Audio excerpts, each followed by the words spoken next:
বাংলাদেশের বাইরে পৃথিবীর বিভিন্ন প্রান্তে যে যেখান থেকে চ্যানেলে দেখছেন আপনাদের সকলকে সাদর আমন্ত্রণ তৃতীয় মাত্রা দেখবার জন্য।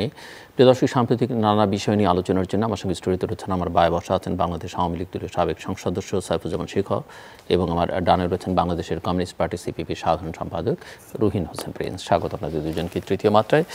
বাংলাদেশের রাজনীতিতে গণমাধ্যমে এই মুহূর্তে সবচেয়ে আলোচিত তিন চরিত্র, তিন রত্ন বলা যেতে পারে, আজিজ, বেনজির এবং আনার। আমার প্রশ্ন হচ্ছে যে এদের দায় কে নেবে? আপনাদের দুজনের কাছে প্রশ্ন। মিস্টার সাইফুজ্জামান শিখর। আমি আপনার মাধ্যমে চ্যানেলের তৃতীয় মাত্রা যারা দেখছেন আমি তাদেরকে আমার পক্ষ থেকে আন্তরিকভাবে ধন্যবাদ জানাচ্ছি। আলোচক হিসেবে আছেন রুহিন হোসেন প্রিন্স, আমাদের অত্যন্ত শ্রদ্ধাভাজন। আমি তাকেও আমার পক্ষ থেকে ওয়েলকাম জানাচ্ছি। জিলুভাই যে প্রশ্নটি করলেন যে আলোচিত তিন ব্যক্তি, আসলে আলোচনায় আনলেই আলোচনা হয়। তো আমি যেটা মনে করি এই যে খুবই দুঃখজনক একটি ঘটনার জন্ম হয়েছে। আনার ভাই, আমরা একসাথে পার্লামেন্টে ছিলাম, একজন কি বলবো সহকর্মী হিসেবে বা সংসদে তাকে আমাদের কাছে একজন ভালো পার্লামেন্টারিয়ান মনে হয়েছে, ভালো মানুষ মনে হয়েছে। এখন তার বিরুদ্ধে কি এমন ঘটনা ভিতরে আছে সেটা আল্লাহ রাব্বুল আলামিন জানে না, যারা ঘটনাটি ঘটিয়েছেন তারা জানেন। তবে ঘটনাটা খুবই দুঃখজনক এবং একটি পাশবিক ঘটনা। তো আমি যেটা মনে করি যে এইটার একটি সুষ্ঠু তদন্ত হওয়া দরকার এবং এর সাথে যারা জড়িত সকলের বিচারের আওতায় এনে তাদের বিচারের রায় কার্যকর করাটা খুবই জরুরি এবং দৃষ্টান্তমূলক শাস্তি, যাতে আর কখনো কেউ এই ধরনের নির্মমতা দেখাতে না পারে। আর এখানে আমাদের সেনাবাহিনীর সাবেক প্রধান আজিজ সাহেব এবং আমাদের আইজিপি, সাবেক আইজিপি বেনজির ভাইয়ের যে আলোচনা, এই আলোচনাটা আসলে আমরা জানি না যে আমরা আগেই ট্রায়াল করে ফেলছি কিনা। এটা আমার মনে হয় যে আমাদের একটু অপেক্ষা করা দরকার। তদন্ত কমিটি গঠিত হয়েছে, আমাদের দুদক অনুসন্ধান শুরু করেছে। একটা জিনিস আমাদের সরকারের উপর আস্থা রাখতে হবে যে যিনি দোষী তাকে দোষী হিসেবেই দেখা হয়। সে কে ব্যক্তি, সে কি পাওয়ারফুল বা কি ছিলেন, কি আছেন, কি হবেন, এগুলো দেখে না। দোষীকে, তাকে যে ক্রিমিনাল, তাকে ক্রিমিনাল হিসেবেই দেখা হয়। তো আমি যেটা মনে করি যে সম্পূর্ণভাবে স্বাধীনভাবে দুদক কাজ করছে। সেখানে অনুসন্ধান কমিটি গঠিত হয়েছে। অনুসন্ধানের মধ্য দিয়ে যদি বেনজির সাহেব এমন কোনো কাজ করে থাকেন, যদি আজিজ সাহেব কাজ করে থাকেন, তাহলে অবশ্যই তারা বিচারের মুখোমুখি হবে, এটা আমি মনে করি। কিন্তু যেভাবে আলোচনা আমরা করছি, যেভাবে পেপার পত্রিকা বিভিন্নভাবেই করছে, সেটা আমরা আগেই ট্রায়ালটা করে ফেলছি কিনা, এটা আপনার প্রশ্ন। এটাও আমার কাছে একটা প্রশ্ন আর কি। তো যেটাই হোক, আমাদের সরকারের উপর আস্থা রাখতে হবে যে দুদককে সম্পূর্ণভাবে স্বাধীন করে দেওয়া হয়েছে। তারা তাদের মতো করে তদন্ত করে যদি মনে হয় যে না তারা অনিয়ম করেছেন বা তারা কোনো দোষ করেছেন, তো অবশ্যই আইনের আওতায় তারা চলে আসবে, এটা আমার বিশ্বাস। ধন্যবাদ আপনাকে। যারা শুনছেন তাদেরকে শুভেচ্ছা জানাচ্ছি এবং সম্মানিত আলোচক আওয়ামী লীগের নেতা শেখরকেও ধন্যবাদ জানাচ্ছি।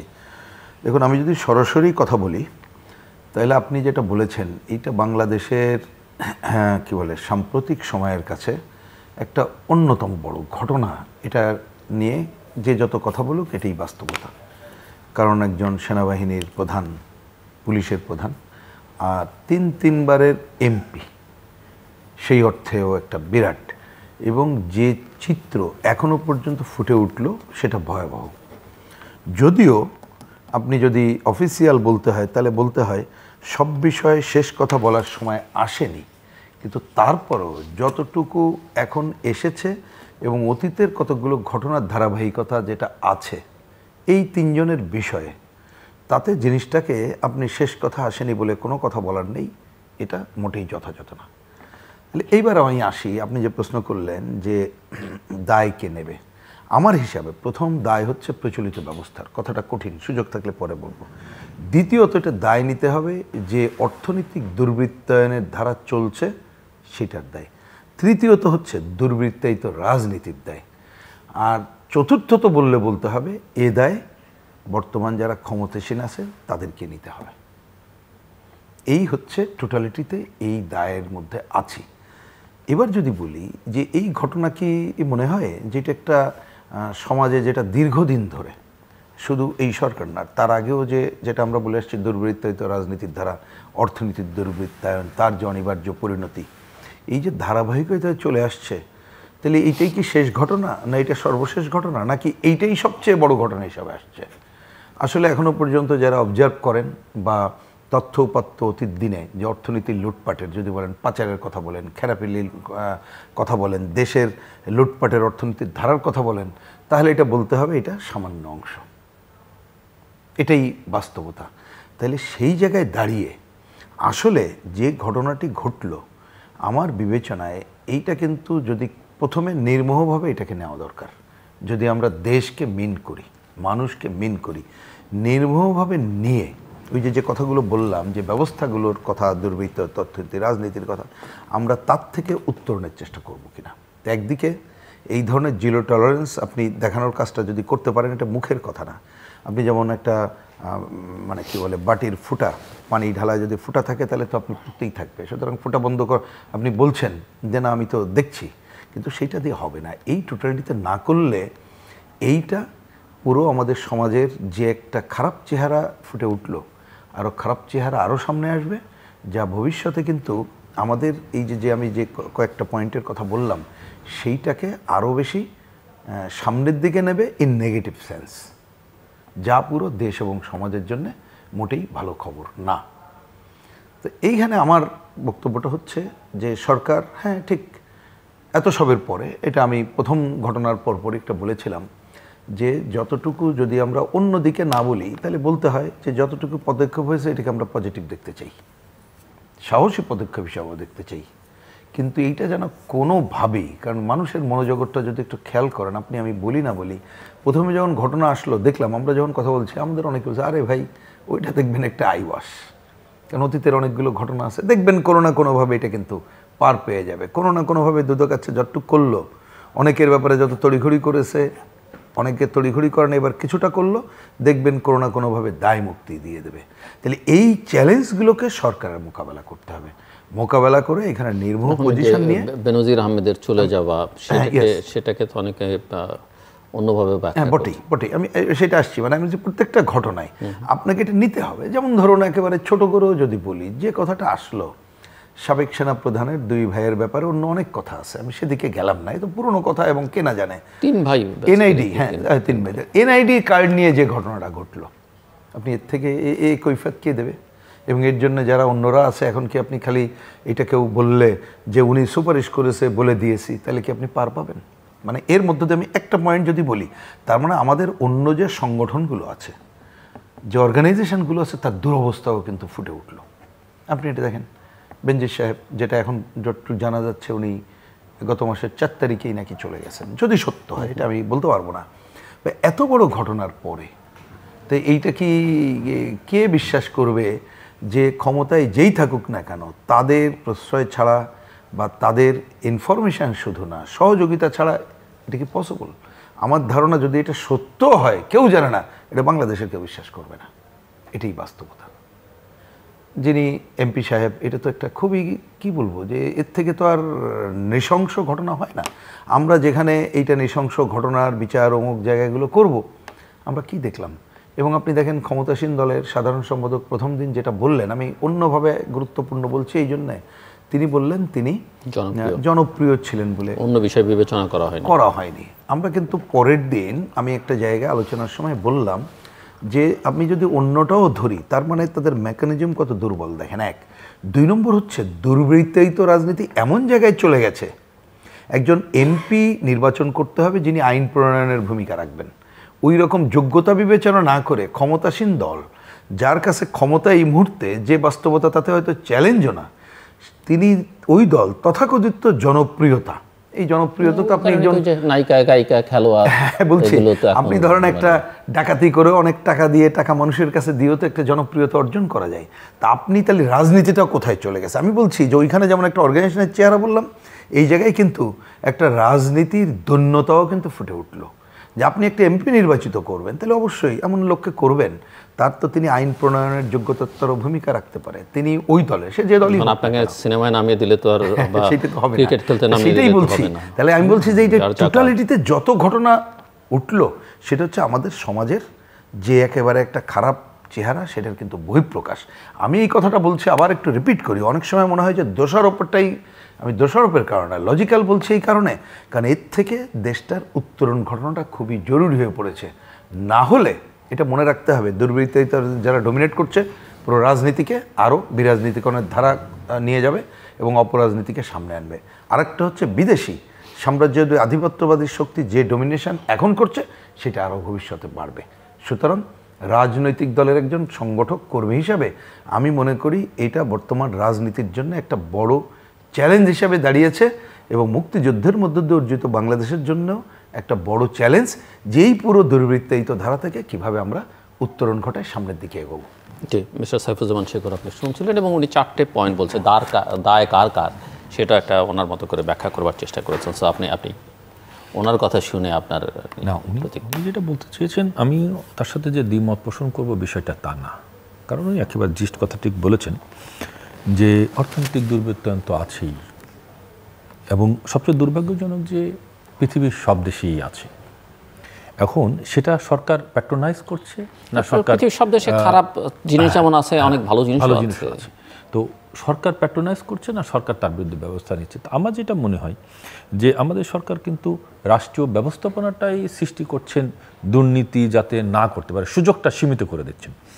আপনি যদি দেখেন যে আমরা একটা সময় দেখেছি যে নিয়োগের ব্যাপারে আমরা দুর্নীতির একটা পথ ছিল, টেন্ডারে দুর্নীতির একটি পথ ছিল, কিন্তু এখন দেখবেন যে আমাদের ছেলেরা আপনার ইউনিভার্সিটি সেকেন্ড ইয়ারে ওঠার পরেই সব লাইব্রেরিমুখী হয়ে যাচ্ছে।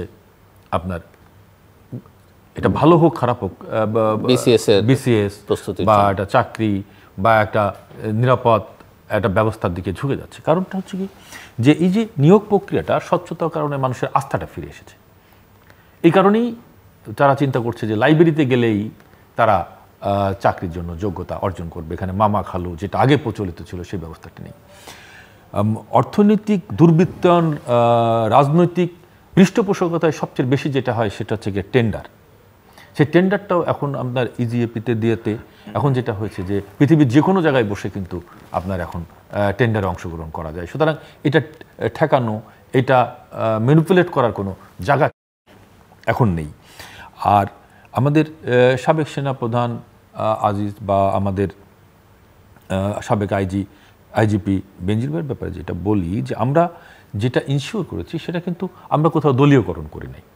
আমরা যেটা করেছি সেটা হচ্ছে যে সিনিয়রিটির ভিত্তিতে আমরা এই পদগুলো নিয়োগ দিয়েছি। আগে যেটা দেখতাম যে 7 জন 8 জন 10 জন, আপনারা দলীয়করণ করেননি, হয়তো আপনারা করেননি, কিন্তু তাদের ক্রিয়াকর্মে এবং বক্তব্যে তারা তো বারবার প্রমাণ করেছেন তারা, আপনাকে একটা জিনিস দেখতে তারা দলের সঙ্গে লিঙ্কড, যেটা হওয়া উচিত না। আমরা কাউকে সুপারসিড করেছি কিনা না, আমি সেটা বলছি না। এমনও দেখেন যে আপনার 3 দিনকের জন্য এলজিডি চিফ হয়েছে, 7 দিনকের জন্য আপনার পানি উন্নয়ন বোর্ডের চিফ ইঞ্জিনিয়ার হয়েছে, পিডব্লিউডির চিফ ইঞ্জিনিয়ার। অর্থাৎ আমরা যেটা ইনশিওর করেছি সেটা হচ্ছে কি আমরা প্রশাসনে কোনো দলীয়করণ করি নাই, আমরা কাউকে সুপারসিড করি নাই, আমরা যার যার যোগ্যতায় তার পদে বসে। এখন সেখানে বসে যদি কোনো অনিয়ম করে থাকে সেটা তো তার বিষয়, কিন্তু আমার সরকার বা আমাদের সরকার রাষ্ট্রীয় ব্যবস্থাপনাটা এমন জায়গায় নিয়ে গিয়েছেন যেখানে কোনো অস্বচ্ছতার কিছু না, একটা স্বচ্ছ জায়গায় নিয়ে গিয়েছেন। কিন্তু আপনি আমাকে একটু জাস্ট বলেন, যেমন আপনি বারবার জাতীয় সংসদ সদস্য মিস্টার আনারের কথা বলছিলেন, কিন্তু তার যে ট্র্যাক রেকর্ড বা যে প্রক্রিয়া তিনি খুন হলেন, কাদের দ্বারা হলেন, তাদের সঙ্গে তার লিঙ্কটা কি সেটা, এবং তার বিরুদ্ধে আগের ওয়ারেন্ট মামলা, সেগুলো দেখলে তো কিভাবে তিনি এটা হয়েছে যে এই জায়গায় আসেন, যেগুলো আমাদের এবং আপনাদেরই সরকারের আমলের একজন মন্ত্রী তিনি বলছেন যে এখন সংসদে 80% স্মাগলার। না, এটা তার ব্যক্তিগত মত। এটা কিসের তারপরে ধরেন এভিডেন্সের উপরে বলেছেন? মিস্টার বেনজির আহমেদের যে সহায় সম্পত্তির হিসেব যা পাচ্ছে, অনেকেই মনে করেন এগুলো পিনাটস, এগুলো চাইতে অনেক বেশি। এই ব্যক্তি তো শুদ্ধাচারী পুরস্কার দিয়েছেন এবং স্যাংশনের পরেও তাকে শুদ্ধাচারী পুরস্কার দেওয়া হয়েছে। তিনি 3বার পুলিশের পদক পেয়েছেন এবং তিনি তো গোপালগঞ্জেও সাধারণ মানুষের জমি দখল করা থেকে নিবৃত্ত থাকেননি। কিংবা জেনারেল আজিজ সম্পর্কে যে কথাগুলো হয়েছে এবং তিনি স্যাংশনের পরেই আলোচনাগুলো আসছে এবং যে সময় তার এই যে ভাইদেরকে যেভাবে ক্ষমা করে দেওয়া হচ্ছে, এগুলো কিন্তু তখনও পত্রপত্রিকা গণমাধ্যমে সমালোচনা হয়েছে। কিন্তু আমি যেটা বলতে চাচ্ছি সেটা হচ্ছে গিয়ে আমরা যেহেতু দুদক তদন্ত কমিটি এবং আমরা তো জানি, যেমন আপনি তো সবচেয়ে ভালো আমাদের 3 জনের মধ্যে জানবার কথা, যে এগুলো তো একটা ভেটিংয়ের মধ্য দিয়ে হয়। বিভিন্ন গোয়েন্দা সংস্থার এরকম গুরুত্বপূর্ণ দায়িত্বে যখন কেউ যায়, গোয়েন্দা সংস্থার প্রতিবেদনের ভিত্তিতে হয় বা এক ধরনের প্রতিবেদন থাকে, সেটা তো যিনি নিয়োগকর্তা তার বিবেচনার বিষয়, এবং তারা তো সবসময় একটা নজরদারির মধ্যেও থাকবার কথা। এগুলো কেন? অবশ্যই ছিল, কিন্তু আপনাকে যেটা বুঝতে হবে সেটা আমি যে কথাটি বললাম, যে আমরা কাউকে সুপারসিড করে কিন্তু তাদের পদে বসাইনি। তাদের পুলিশের তাদের যোগ্যতার ভিত্তিতেই কিন্তু তারা এখানে এসেছে।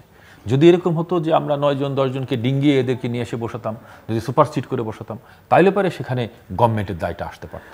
আমরা অটোমেটিক্যালি যার প্রাপ্য সেখানে সে বসেছে। এখন বসার পরে সে কি করেছেন সেটা তো তার বিষয় এবং সেটা তদন্ত সাপেক্ষ বিষয়। আমরা ট্রায়াল হওয়ার আগেই আমরা কাউকে দোষী সাব্যস্ত, এখন আসছে যে সে 600 বিঘা জমি কিনেছে বা 700 বিঘা কিনেছে, আসলে কিনেছেন কিনা, জোর করে নিয়েছেন কিনা, এগুলো তো তদন্ত সাপেক্ষ ব্যাপার। তারপর একটা ব্যাখ্যা আসতে হবে, আপনারা যে তদন্ত চলছে সে তদন্ত রিপোর্টটাও আসতে হবে, এবং যদি তারা দোষী হয়ে থাকে তাহলে অবশ্যই আইনের আওতায় আসবে, আমরা যেটা মনে করি। আর যদি কোনো মন্ত্রী বলে থাকেন যে 70% বা 60% লোক স্মাগলিং করার তো সুযোগই কম। একদম যারা আপনার কি বলে আপনার বর্ডার এলাকায়, তাদের হয়তো কোনো সুযোগ থাকতে পারে, কিন্তু এখানে আপনি নিজেই একটু দেখেন না, সংসদ সদস্যদের চেহারাগুলো দেখেন, যে এখানে আসলে স্মাগলিং গন্ধ তো পাওয়াই যায়, গন্ধ তো পাওয়া যাবে না তা না, কিন্তু এরকম উদ্ভট কথা বললে কেন বলেছেন আমি জানিনি, আর আমার গচরেও না এটা। যদি বলে থাকেন তাহলে এটা গড়ে ঠিক কথাটা ঠিক বলেননি। সবাইকে ব্লেম করা না জেনে না বুঝে হয়তো 2-1 থাকতে পারে, থাকবে না নাই এ কথাটা বলতে পারবো না, কিন্তু 2-1 থাকতে পারে। তাই বলে 70% লোক স্মাগলার, 80 ভাগ, এটা আসলে উনি কোন সেন্সে কেন বলেছেন এটা উনি ভালো ব্যাখ্যা দিতে পারবেন। তো আমি যেটা মনে করি যে কথাটি আমাদের জেনারেল সেক্রেটারি বলেছেন, যে জনপ্রিয়তা তো একটি বিষয়, নির্বাচনে জিতে আসাটা শুধুমাত্র দলীয় প্রার্থী হিসেবেই কিন্তু এখনও আমাদের দেশে সেই সিস্টেমটি দাঁড় করানো যায়নি।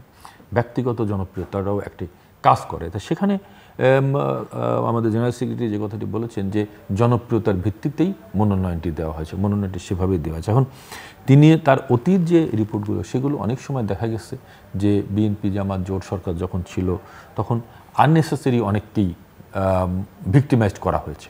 তিনি কিন্তু বিএনপিও করেছেন, আনাস সাহেব বিএনপি করেছেন, তিনি জাতীয় পার্টি করেছেন। আনাস সাহেব বিএনপি করেছেন আমার জানা নেই, কারণ আমার খুব পাশেই তো ওনার সিট, আমাদের মাগুরার পাশেই ঝিনাইদা, তো আমার কাছে এরকম কোনো পত্রিকা ছাপা হয়েছে, পত্রিকা থাকতে পারে, আমার জানা নেই। তিনি প্রথমে জাতীয় পার্টি করেছেন, পরে বিএনপি করেছেন। আমরা তো কনসাসলি ধরেন ছোটকাল থেকেই পলিটিক্সের সাথে ইনভলভ, স্টুডেন্ট পলিটিক্স অনেক ছোটকাল থেকেই করেছি, তো আমার কাছে এরকম কোনো রিপোর্ট নেই যে সে জাতীয় পার্টি বা বিএনপি করেছে, এরকম কোনো রিপোর্ট নেই। তবে যেটাই হোক সেটা হচ্ছে গিয়ে আমি যেটা ডিপেন্ড করতে চাই সেটা হচ্ছে গিয়ে আওয়ামী লীগের জেনারেল সেক্রেটারি যে কথাটি বলেছেন, যে অনেক সময় আমরা জনপ্রিয়তার ভিত্তি দেখেই মনোনয়ন দিয়ে থাকি, সেটার ভিত্তিতেই হয়তো তিনি মনোনয়ন পেয়েছেন।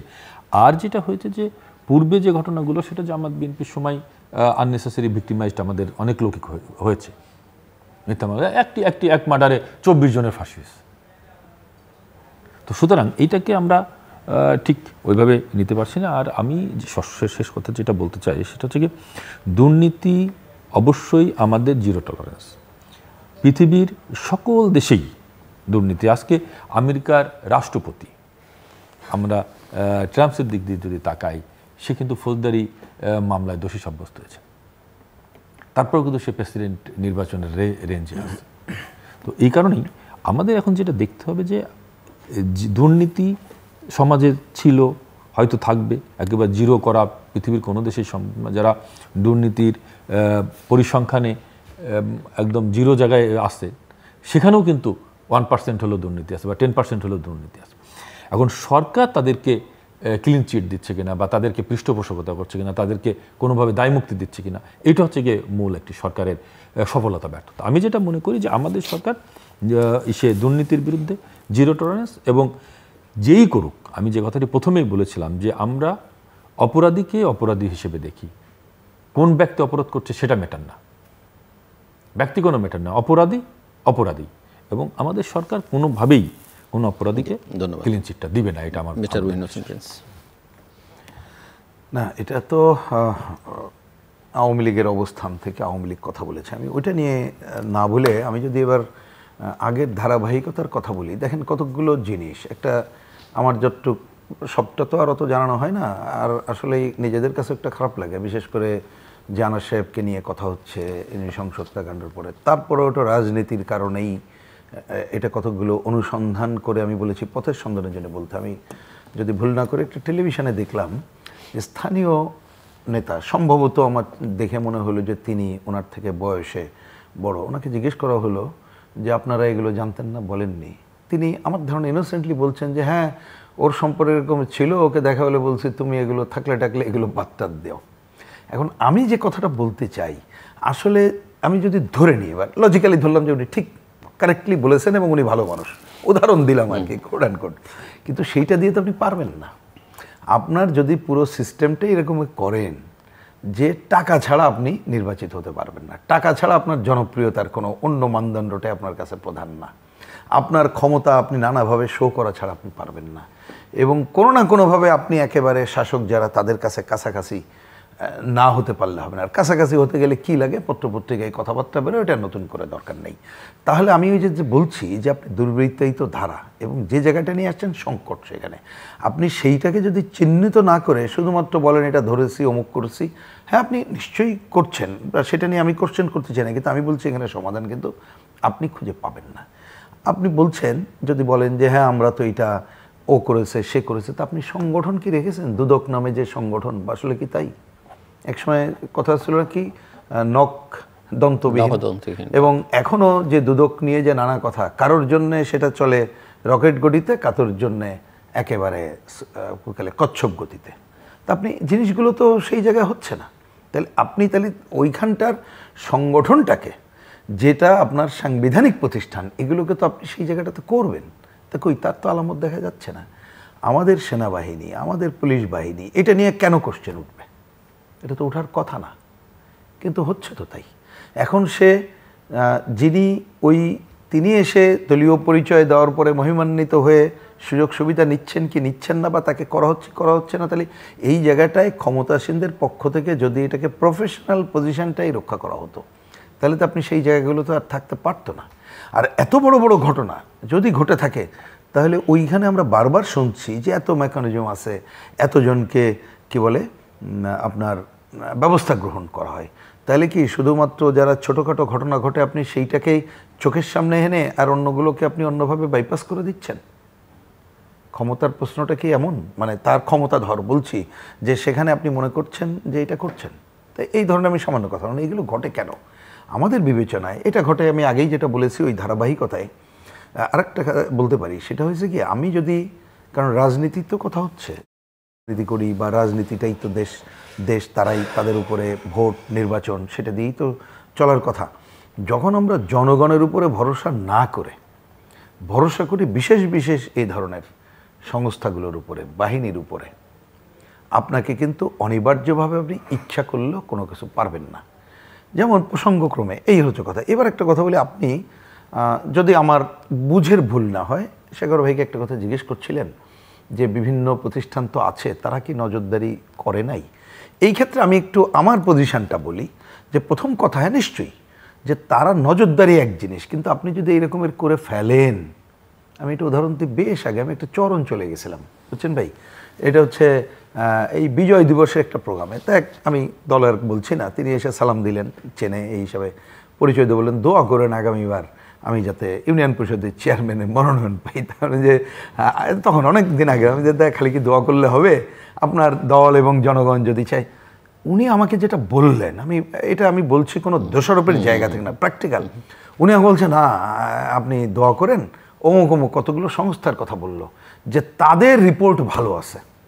আমি কি বলবো, এই গ্রামাঞ্চলের একজন এই ধরনের ইউনিয়ন চেয়ারম্যান প্রত্যাশী মানুষকে আমি চুপ হয়ে থাকলাম, কারণ আমি দেখলাম তাকে হতাশ করার আমার দরকার নেই, আছে আমার দলও করে না। তা আপনি রাজনীতিটা তো রাখেন নাই, এটা তো কথাটা তো রাজনীতি। তিনি যদি বলতেন যে না আমি ভালো কাজ করি, আমার ইউনিয়ন কমিটি থানা কমিটি অমুক পক্ষে আছে, কোনো সমস্যা নাই, আপনাকে নিয়ে আসতে হবে ওই জায়গায়। এখন সবাই আসেন রিভিজিট করেন, ক্ষমতাসীনরা বিশেষ করে রিভিজিট করেন, আমিও করতে রাজি আছি যে আমরা কি যে রাজনীতি যে জনগণের প্রতি আস্থা স্থাপন করে করছি না বিশেষ কোনো জায়গার উপরে আস্থা স্থাপন করছি, তা সেই জায়গাটা করার থেকে যদি আমি চলে আসি জনগণের গণতান্ত্রিক অধিকার সহ অন্যান্য জায়গা বা তার জায়গা থেকে যদি চলে আসি, একটা সময় কিন্তু আমি অনিবার্যভাবে গাড্ডায় পড়ব। এই গাড্ডা থেকে ওঠানো এত সহজ হবে না।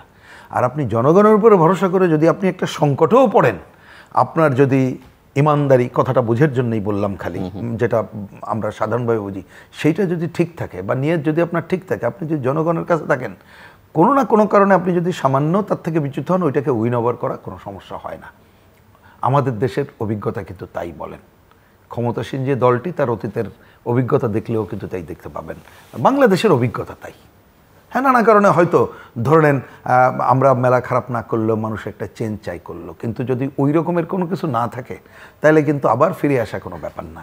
তাহলে কোনটা করব আমরা কি জনগণের উপরে ভরসা করে রাজনীতির ওই ধারাটা করব, নাকি এই দুর্বৃত্তায়িত অর্থনীতি যে দুর্বৃত্তায়িত রাজনীতির জন্ম দিয়েছে, যার জন্য জনগণের উপর ভরসা না করে এই বিশেষ বিশেষ বাহিনী, ব্যক্তি এবং সেইখানের উপরে ভরসা করব? বিনা ভোটের উপরে ভোটটাই ফ্যাক্টর থাকবে না, যে তারাই ঠিক থাকলে আমি ঠিক, কিন্তু শেষ বেলায় যে ঠিক থাকে না তার প্রমাণ বেশি দূরে নেই। সম্প্রতিকালেই আমরা দেখতে পেলাম।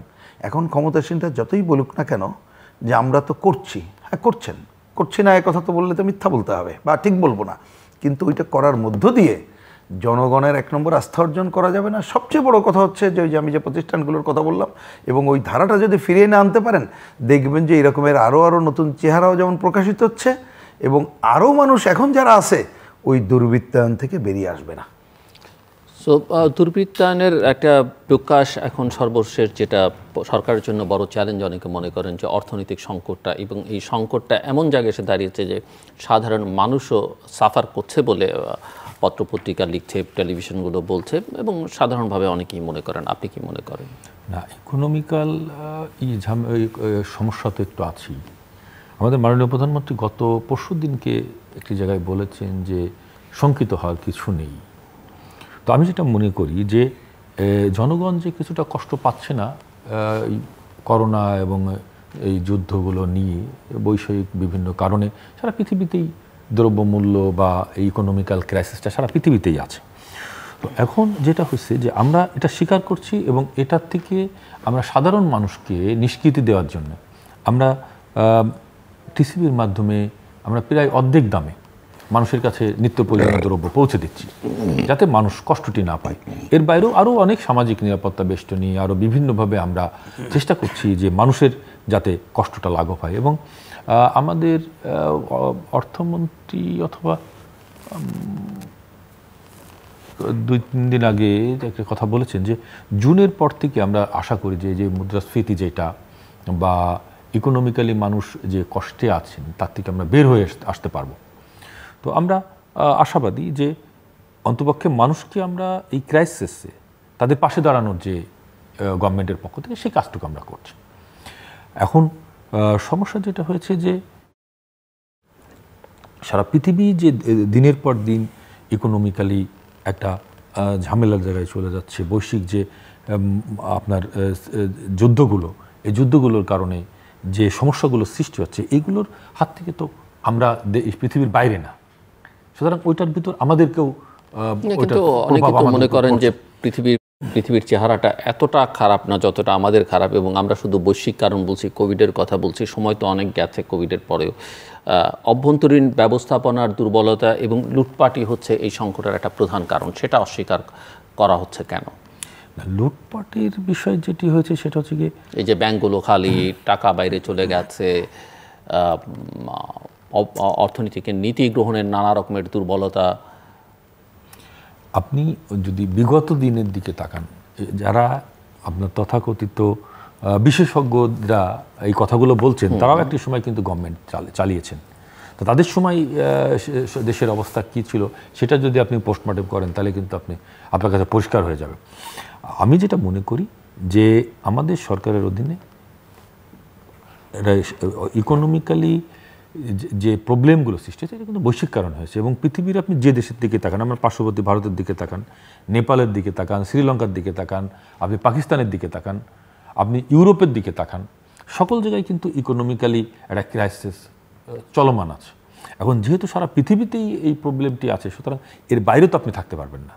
তো কিন্তু আমাদের ব্যবস্থাপনার কারণেই কিন্তু আমাদের ইকোনমি যতটুকু হোক এখনও কিন্তু একটা জায়গায় আছে। আমরা সরকার এখনও তার সামর্থ্য নিয়ে জনগণের পাশে দাঁড়ানোর যে সুযোগটা, অনেক দেশে কিন্তু আপনার সামাজিক নিরাপত্তা বেষ্টনীটা বন্ধ করে দেওয়া হয়েছে, আমাদের দেশে কিন্তু সেটা বন্ধ করা হয় নাই। তো আমি যেটা মনে করি যে বৈশ্বিক যে সমস্যা, এই সমস্যাটা সারা পৃথিবী যেভাবে ফেস করছে, আমাদের ব্যবস্থাপনার কারণে কিন্তু আমরা সেটা তাদের চেয়েও ভালো সামাল দিতে পারছি। আমরা যে সবটুকু পেরেছি তা না, কিন্তু আমরা তার চেয়েও বেশি সামাল দিতে পারছি তা অন্য যে কোনো দেশের চেয়েও। তো সুতরাং আমাদের মাননীয় প্রধানমন্ত্রী জননেত্রী শেখ হাসিনা যে কথাটি বলেছেন যে আশঙ্কিত হওয়ার কিছু নেই। অতীতেও যখন শ্রীলঙ্কা অর্থনৈতিকভাবে বিপর্যস্ত হয়ে গেছিল তখন কিন্তু আমরাও চলে যাচ্ছি এরকম একটা রব উঠে গিয়েছিল বিভিন্ন জায়গায়, কিন্তু সেই জায়গায় কিন্তু আমরা যাইনি। মাননীয় প্রধানমন্ত্রী সেদিন আশ্বস্ত করেছিলেন। সুতরাং আমার মনে হয় যে সরকারের উপর আস্থা রাখা দরকার। যার যার জায়গা থেকে যদি আমরা আমাদের কাজটুক ঠিকভাবে করি, তাহলে আমরা এই যে সারা পৃথিবীর কারণে যে আমরা বৈষয়িক যে অর্থনৈতিক একটা ঝামেলায় পড়েছি, তার থেকে আমরা বের হয়ে আসতে পারবো, আমি যেটা মনে করি।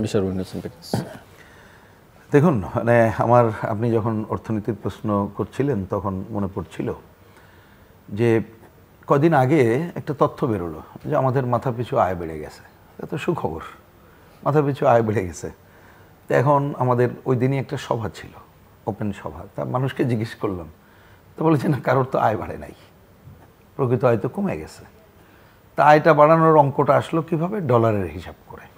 তাহলে আপনি এখন ওই শব্দের মধ্যে থেকে যদি মনে করেন সব ঠিক আছে, তাহলে তো এই প্রশ্নের উত্তর নাই, 1 নম্বর। 2 নম্বর, হ্যাঁ, এটা একটা শুভকামনাই করতে চাই যে আমাদের অর্থমন্ত্রী বা এটা কি জুন বা জুলাইয়ের মধ্যে বেরিয়ে আসতে যদি পারে, তা এটা তো ভালো খবরই। সেটা নিয়ে তো আমাদের কি বলে যে দুঃখ কষ্টের কারণ না, বরঞ্চ সুখের খবর এইটা বলবো।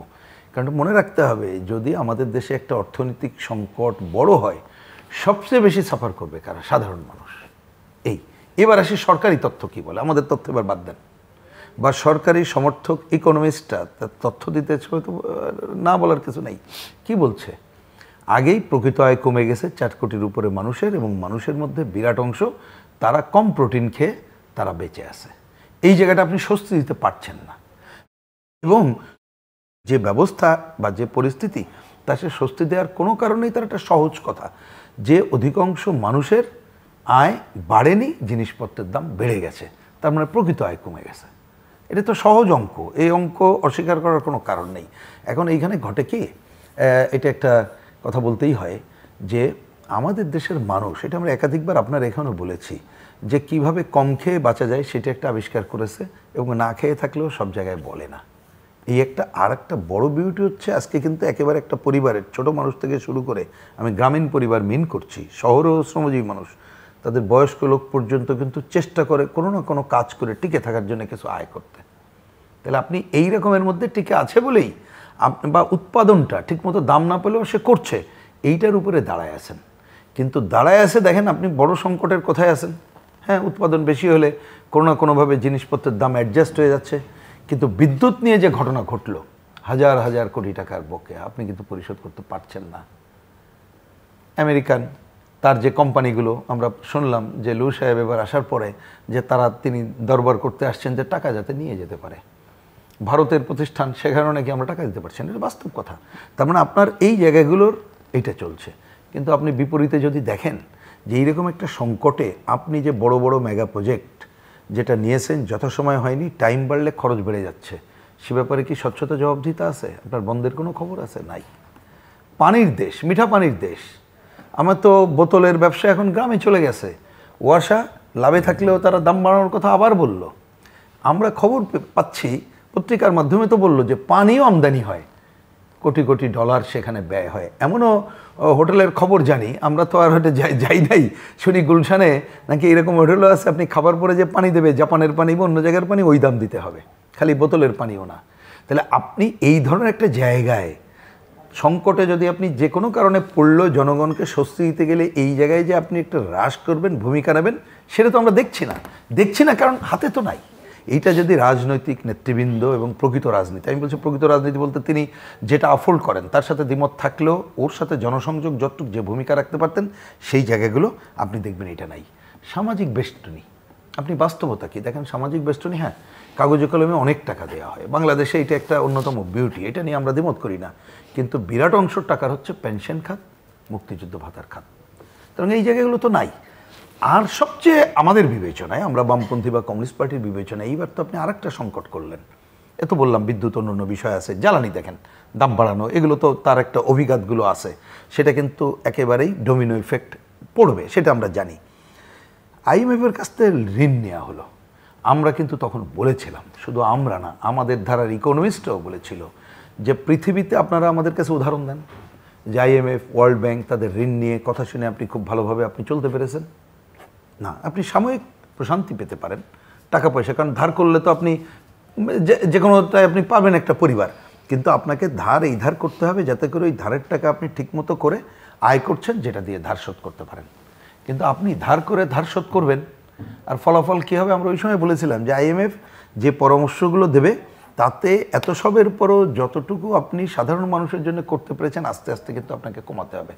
বিদ্যুৎ নিয়ে দেখেন, বিদ্যুতের অধিকার কিন্তু এখনও পর্যন্ত আমাদের সাংবিধানিক অধিকার। এই কথাটা বলি, আমাদের হয়তো জানার ভুল থাকতে পারে। একজন বিশিষ্ট শিক্ষক বলেছিলেন, প্রফেসর নুরুল ইসলাম, ওনাকে কোট করি, উনি বলেছিলেন বিদ্যুতের এই অধিকারের কথা উনি সোভিয়েত অবিভক্ত সংবিধানে দেখেছে আর বাংলাদেশের সংবিধানে দেখেছে। তাহলে সেই জায়গায় এই বিদ্যুতের যা খরচ, যেটার দায় জনগণের না, আপনি বাড়ালেন, সেইটার জন্য 12 বার দাম বাড়াবেন, আপনি কিন্তু ওত করেছেন, মানে শপথ নিয়েই আপনি করছেন, তার জন্য এফেক্টগুলো আপনি বাদ দিতে পারছেন না। তাহলে আস্তে আস্তে আপনি এগুলো তো পারবেন না।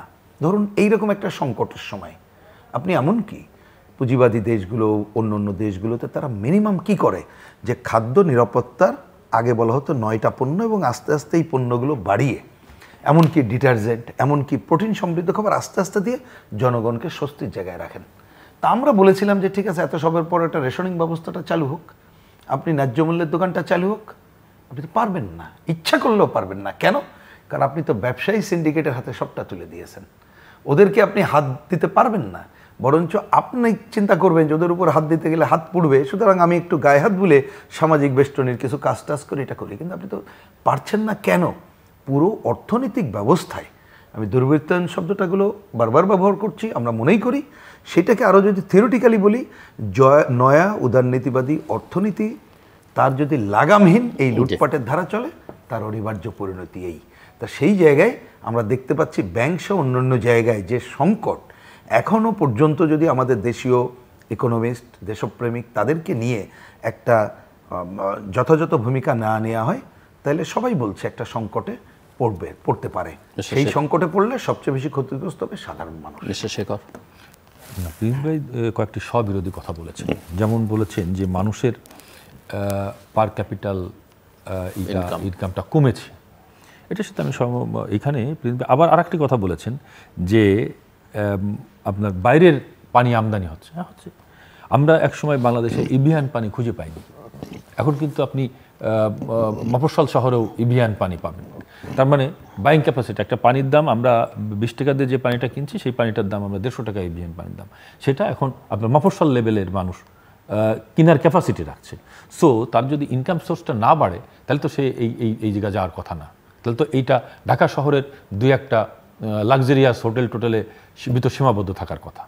আপনি আজকে যান, আপনি মোড়ে মোড়ে আপনি ফ্রুটসের দোকান পাবেন, আপনি যান গ্রামে গ্রামে আপনি হোটেল পাবেন। আপনি ঢাকা শহরেই একটু চোখ বুঝে দেখেন, ধানমন্ডি যেদিন আপনার স্টার কাবাবটা করে 2 নম্বর ধানমন্ডিতে, ওইখানে দাঁড়িয়ে আমি পপুলারের সামনে দাঁড়িয়ে আমি নিজেই মন্তব্য করছিলাম যে এই স্টার কাবাবের মালিক বোধহয় পাগল হয়ে গেছে, সে এত বড় স্থাপনা করছে, এটা চলবে ধানমন্ডিতে? আপনি যান 7টার পরে, 7:30টার সময় গেলে আপনি কিন্তু আপনার ইচ্ছে মতো খাবার পাবেন না, সকালের নাস্তা পাবেন না, তাদের ইচ্ছা মতো আপনাকে খাইতে হবে। তাহলে মানুষের বাইং ক্যাপাসিটি যদি তাদের ইকোনমিক্যালি সলভেন্সি না থাকে, তাহলে তাদের বাইং ক্যাপাসিটিটা বাড়ছে কোথায়? আপনি আজকে একদম, আমি যদি প্রান্তিক লেভেলে ইকোনমিটা নিয়ে যাই, একদম গ্রামে যে লোকটি ডে লেবার, তার ইনকামটি আপনি যদি হিসেব করেন, তাহলে দেখেন যে সে কোথায় চলে গেছে। আপনার একজন ডে লেবার যিনি মাঠে কাজ করেন, আমরা কৃষি নির্ভর বাংলাদেশে আমি কৃষি শ্রমিকের কথাই বলি, সে কিন্তু পার ডে 5 থেকে 700 টাকা হাফ বেলা ইনকাম করছে। আপনি যখন একটি গ্রামে যাবেন, সেই গ্রামের রাস্তার মাথায় দেখবেন যে 4টা দোকান আছে। আসরের নামাজের থেকে রাত্রি 9টা 10টা পর্যন্ত সেখানে দেখবেন এই চার দোকানে শত শত মানুষ সেখানে আড্ডা মারছেন, ওই প্রান্তিক পর্যায়ের মানুষ। কিন্তু যে প্রত্যেকটি টি স্টলে দেখবেন আপনার একটি টেলিভিশন আছে, সেই টেলিভিশনের সামনে বসে তারা সেখানে চা খাচ্ছেন, আড্ডা মারছেন, অর্থাৎ এর পিছনে তার 50-100 টাকা সে পার ডে খরচ করছে। সুতরাং তার যদি ক্যাপাসিটি না থাকে, তাহলে সেই টাকাটা কোত্থেকে আসছেন? আমার নিজের অভিজ্ঞতা দিয়ে আমি বলি যে গত ঈদের সেকেন্ড ডেতে আমি দেশি মুরগি পাইনি বাজারে, কারণ মানুষ কিনে নিয়ে গেছে। অর্থাৎ মানুষের এই যে প্রোটিন সমৃদ্ধ খাবারের কথা বলছেন, মানুষের কিন্তু প্রোটিন সমৃদ্ধ খাবার আগের চেয়েও অনেক বেশি এখন মানুষ কনজিউম করার ক্যাপাসিটি অর্জন করেছে। সুতরাং আমরা কাচের ঘরে বসে আমরা দেখলে হবে না, আমাকে রুট লেভেলে যেতে হবে, থিওরিটিক্যাল কথাবার্তা বললে হবে না, আমাকে বাস্তবতার জায়গায় যেতে হবে। আমি যেটা মনে করি, যে সমস্ত বিশেষজ্ঞ কথা বলেন, সে সমস্ত বিশেষজ্ঞের গ্রামে যাওয়া দরকার। দেখবেন যে একটি প্রান্তিক পর্যায়ের যে কৃষি শ্রমিক, তিনি পালসার মোটরসাইকেল নিয়ে তিনি কাজ করতে যাচ্ছেন, সকাল 7টায় তিনি পৌঁছাচ্ছেন, 10টায় তার একটা ব্রেক, এবং 1টার আজান হওয়ার পরে তিনি কিন্তু কাজ ক্লোজ করে দিয়ে বাসায় চলে যাচ্ছেন। তার সংসার কিন্তু চলছে, সে একটা পালসার মোটরসাইকেল কনজিউম করার সে ক্যাপাসিটি তার জন্মাইছে। এই কারণেই আমি যেটা মনে করি যে এই কারণেই এই থিওরিটিক্যাল কথাবার্তা বলে এই পেপার পত্রিকায় নিউজে কিছু মানুষকে শঙ্কিত করার একটা সুযোগ আছে, কিন্তু প্রান্তিক পর্যায়ে যারা ভালো আছে তাদেরকে শঙ্কিত করা, সেখানে কিন্তু আপনার এই ভয়টা নিয়ে যাওয়ার সুযোগ নাই। এবং এই সরকারের মূল জায়গাটাই কিন্তু এখানে, এই যে আজকে বিভিন্ন সময় সরকার বিরোধী আন্দোলন, অমুক তমুক, পিপুলের সাড়া আসে না শুধুমাত্র এই কারণেই, কারণ মানুষ ভালো আছে। মানুষ যদি ভালো থাকে তখন তো ওইখানে নেওয়া যাবে না। আর অর্থনৈতিক দুর্বৃত্তায়নের কথা যেটা বলেন, সেটা শহর পর্যায়ে কিছু যে নাই সেটা আমি অস্বীকার করব না, সেটার বিরুদ্ধে ব্যবস্থা নেওয়া হচ্ছে। এবং দেশের বাইরে যে কিছু টাকা যায় না, এটাও কিন্তু আমি অস্বীকার করিনি। এবং সেই টাকাটি ফেরত আনার জন্য গত পার্লামেন্টে, আমি যে পার্লামেন্টে ছিলাম, আপনার বাজেটে কিন্তু একটা টাকাটা ফেরত আনার একটা সুযোগ করে দিয়েছে। এই দেশে আমরা এই টাকা, সেটা আমরা সরকার একটা সুযোগ করে দিয়েছে। আমরা এই দেশে দেখেছি যে সাবেক প্রধানমন্ত্রী, তখন তিনি প্রধানমন্ত্রী থাকা অবস্থায় তিনি কালো টাকা সাদা করেছেন, সেই সরকারের অর্থমন্ত্রী কালো টাকা সাদা করেছেন। তো আমরাও, আমাদের সরকার কিন্তু চোখ বন্ধ করে নেই, আমরা স্বীকার করছি যে কিছু টাকা বাইরে গেছে, এবং সেই টাকাটি ফেরত আনার জন্যই আমরা বাজেটে আমরা সুযোগ করে দিয়েছি। তো সুতরাং আমি যেটা মনে করি যে শঙ্কিত হওয়ার কিছু নেই। আর IMF, বিশ্বব্যাংকের কথা যেটা বললো, আমরাই একমাত্র সরকার, যে সরকার প্রায় 7 বছর আমরা IMF এবং বিশ্বব্যাংকের কাছ থেকে 5টি পয়সা নিই নাই। আমাদের পদ্মা সেতুটা করা নিয়ে বিশ্বব্যাংকের সাথে যখন সমস্যা সৃষ্টি হলো, তখন সারা পৃথিবীতে মাননীয় প্রধানমন্ত্রী জননেত্রী শেখ হাসিনাই সাহসের সাথে বিশ্বব্যাংকে না বলেছেন, এবং বিশ্বব্যাংকের সাথে তার সমস্ত লেনদেন বন্ধ করে দিয়েছেন। এবং আমরা আমাদের এই মাননীয় প্রধানমন্ত্রীকে ধন্যবাদ দেওয়া দরকার যে তিনি প্রায় 7 বছর 8 বছর বাংলাদেশের অর্থনীতি, যেটা কোনোদিনও ছিল না, IMF এবং বিশ্বব্যাংকের হাত থেকে আমরা মুক্ত রাখতে পেরেছি। এখন হয়তো প্রয়োজনে সেটা, আর আমাদের যে মেগা যে প্রকল্পগুলো আছে সেগুলো কিন্তু সবই এখন বাস্তবায়ন হয়ে গেছে। সুতরাং আমাদের কিন্তু এখন আশা শুরু হয়েছে, আমাদের যে ইনভেস্টমেন্ট সেটা কিন্তু এখন আসবে, এখন আর কিন্তু খরচটা নাই। আমি পদ্মা সেতু করে ফেলেছি, আমি মেট্রো রেল করে ফেলেছি, আমি কর্ণফুলী টানেল করে ফেলেছি, আমরা ঘরে ঘরে বিদ্যুৎ পৌঁছে দিয়েছি। আমাদের যে ইনভেস্টমেন্টগুলো ছিল, সেই ইনভেস্টমেন্টগুলো কিন্তু এখন রিটার্ন আসবে। সুতরাং আমি মনে করি যে অর্থনীতি নিয়েও আমাদের শঙ্কিত হওয়ার কিছু নেই, দুর্নীতি নিয়েও আমাদের শঙ্কিত কিছু নেই, এবং যে দুর্বৃত্তায়ন সমাজে সেটা নিয়েও শঙ্কিত হওয়ার কিছু নেই। রাষ্ট্র তার সাধ্যের মধ্যে চেষ্টা করছেন। ধন্যবাদ, ইনশাআল্লাহ। ধন্যবাদ। আমরা একেবারে শেষের দিকে জাস্ট 2 মিনিট করে concluding remarks mister Rahim Hossain please. না, একটা হচ্ছে যে যদি মানুষ শান্তিতে থাকতে পারে তাহলে তো কোনো সমস্যা আমাদের কাছেও নাই, কিন্তু মনে রাখতে হবে যে আমরা সমাজের মানে যে দেশেরও যে পর্যায়ে যে আর্থিক কথাটা বলছি সেটা সিংহভাগ কোথায় যাচ্ছে। আজকে খাওয়া পড়ার জায়গাটা যেমন আছে, মানুষের চিকিৎসা শিক্ষার কী অবস্থা হচ্ছে, শিক্ষার হালটা কি, চিকিৎসা করতে যেয়ে কত মানুষ নিঃস্ব হচ্ছে। তা আপনি সোসাইটির এই জায়গাগুলো কিন্তু দেখার ব্যাপার আছে। হ্যাঁ, আমাদের কৃষি শ্রমিক যখন ধান উঠলো 500 টাকা কেন 700-800 টাকা তারা পেয়েছে, এটা তো মানে কি বলবো কারেক্ট, কিন্তু তারা কি পুরো 365 দিন জুড়েই কি পাচ্ছে? তারা কি তাদের পরিবার সন্তান বা তারা যেভাবে আপনি মানবিক জীবন বলতে যেটা বোঝায় এটা কি পাচ্ছে? যদি পেয়ে থাকে অন্য আলোচনা, আমি সেটা বলছি না, কারণ এই কথা যারা শুনবেন যদি শ্রমজীবী মানুষ শুনে উত্তর তারাই দিতে পারবেন। আমি এটা নিয়ে তর্ক করে লাভ নেই, যা প্র্যাকটিক্যাল তাই। কিন্তু হচ্ছে যখন একটা রাষ্ট্র তার দায়িত্বটা কী পড়ে, যেমন ধরেন আমরা এখন যে দাবিগুলো করছি সেই দাবির মধ্যে একটা অন্যতম দাবি হচ্ছে চিকিৎসা, শিক্ষা, অন্ন, বস্ত্র, বাসস্থানকে সাংবিধানিক অধিকার হিসাবে স্বীকৃতি দেওয়া। মৌলিক অধিকার আছে, কিন্তু সাংবিধানিক অধিকার থাকলে আমরা যতটুকু বুঝি যে সরকার এটা দিতে বাধ্য হবে। কর্মসংস্থান আপনি দেখেন, সরকারি তথ্যই বলছে যে যারা বেশি পড়াশুনো করছে, ভালো মানে সার্টিফিকেটধারী, বিরাট অংশ অকেজো হয়ে থাকছে। তাহলে আপনি তো সেই কাজটা ঠিকমতো করতে পারছেন না। বিদেশে যাওয়ার ক্ষেত্রে এই যে গত 2-3 দিনে মালয়েশিয়া নিয়ে যে চেহারাগুলো টেলিভিশনের পর্দায় আসছে, আপনি তাহলে কি অবস্থা? বাংলাদেশে যদি খবর বেরোচ্ছে যে একজন সাবেক প্রভাবশালী মন্ত্রী এবং 3 জন সংসদ সদস্য মিলে একটা র্যাকেট তৈরি করে তারা এই কাজগুলো করেছে। বটেই, আমি 7 গুণ বেশি দুর্বৃত্তায়নের ওইটা তো আছেই, মানে আপনি এই দুর্বৃত্তায়ন সর্বত্রই দেখবেন। আমি বলছি যে ওই মানুষগুলোর চেহারা দেখেন, বাংলাদেশে যদি এরকম একটা স্বাচ্ছন্দ্যের জীবন ওই রকমের থাকতো তাহলে তো এইভাবে যাওয়ার কথা না। মানে আমি যে পুরো পরিস্থিতিটা থেকে তো আপনাকে বিবেচনা করতে হবে। কিন্তু সবচেয়ে ছাড়িয়ে যে আলোচনা এখানে আপনি শুরু করেছিলেন, বাংলাদেশে যদি উপরের জায়গায় যে ব্যাংকিং সেক্টরের যে চেহারা দেখছি, 5,000 টাকাটা যদি ফেরত আনা যেত, খেলাফি ঋণ উদ্ধার যদি করা যেত, এমনকি কালো টাকা আদায়ের কাজটা যদি করা যেত, আপনাদের যাদের একটা অনেক বেশি সম্পদ সেইটাকে যদি জবাবদিহিতার আওতায় এনে তার উপরে সম্পদ কর করে আপনারা বিশেষভাবে করতে পারতেন, তাহলে কিন্তু অনেক সংকটেরও সমাধানের জায়গায় আপনি যেতে পারতেন।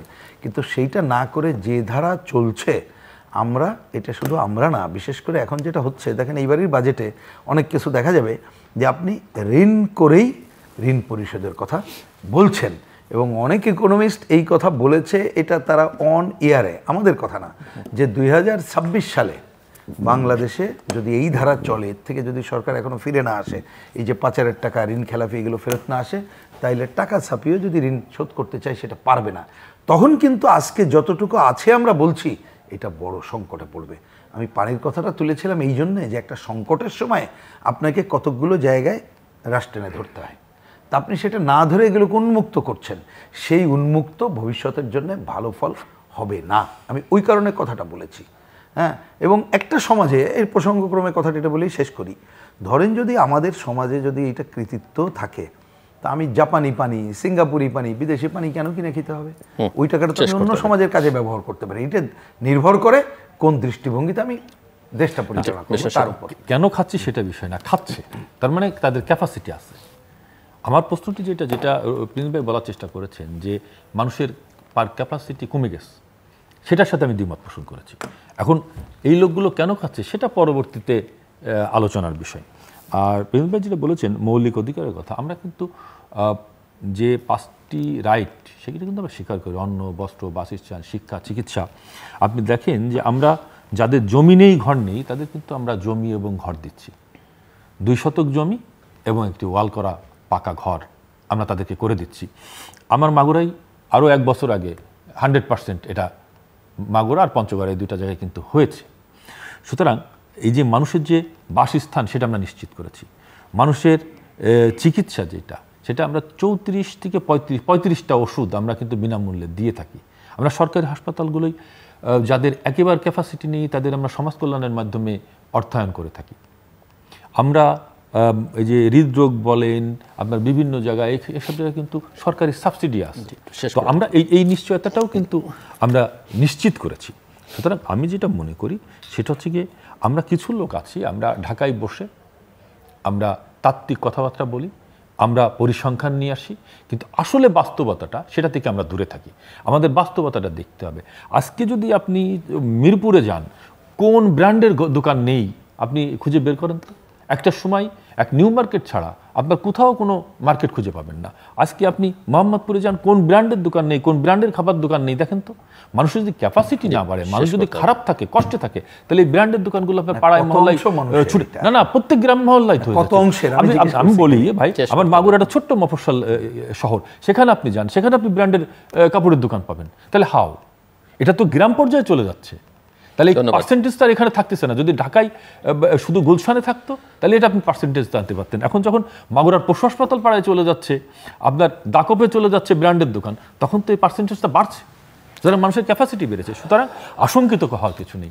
রাষ্ট্র ঠিকমতোই চলছে, মাননীয় প্রধানমন্ত্রী, সরকারের উপর মানুষের আস্থা আছে এবং সঠিক জায়গায় আমি মনে করি যে রাষ্ট্র পৌঁছাবে। শঙ্কিত হওয়ার কিছু নেই।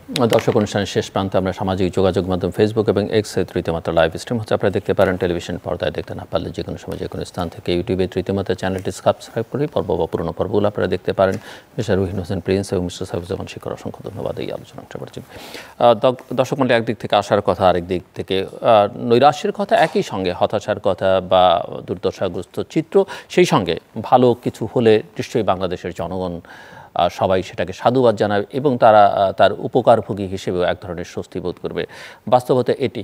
কিন্তু মূল কথা যেটি, সেটি হচ্ছে যে স্বীকার বা অস্বীকারের এই প্রবণতার বাইরে গিয়ে আমাদের আসলে একটা সোল সার্চিং দরকার। আমাদের আসলে পুরো চিত্রটা অনুধাবন করা দরকার এবং যেখানে দুর্বলতা আছে সেটা কাটিয়ে উঠে ভালো জায়গাগুলো কারো কীভাবে সামনে এগিয়ে নিয়ে যাওয়া, সেই চেষ্টা করা দরকার। মানুষ এক ধরনের কষ্টের মধ্যে আছে। তথ্যপাতের কথা যারা ঢাকায় বসে করছেন, সংসদ সদস্য, সাবেক সংসদ সদস্য বলছিলেন বা তথাকথিত বিশেষজ্ঞরা বলছেন, কিন্তু এর বাইরে সরকারের যে তথ্যপাত আছে সেগুলো কিন্তু একটু প্রণিধানযোগ্য। বিশেষ করে বাংলাদেশ পরিসংখ্যান ব্যুরোর যে সর্বশেষ তথ্যপাত, সেগুলো অনেক জায়গায় কিন্তু নেতিবাচক প্রবণতা আছে। কাজেই আমরা সমালোচনার জন্য না করি, কিন্তু সমস্যাগুলোকে অ্যাড্রেস করাটাই হচ্ছে মূল কথা। সেটা সরকারের জন্য কল্যাণকর, জনগণের জন্য কল্যাণকর এবং সবাই তাতে, অর্থাৎ মিথ্যে প্রচারণা দিয়ে কোনো কিছুকে আসলে আটকে রাখা বা সামনের দিকে এগিয়ে নিয়ে যাওয়া সম্ভব নয়। আমাদের সঙ্গে থাকবার জন্য অসংখ্য ধন্যবাদ। আপনাদের সবার জন্য শুভকামনা।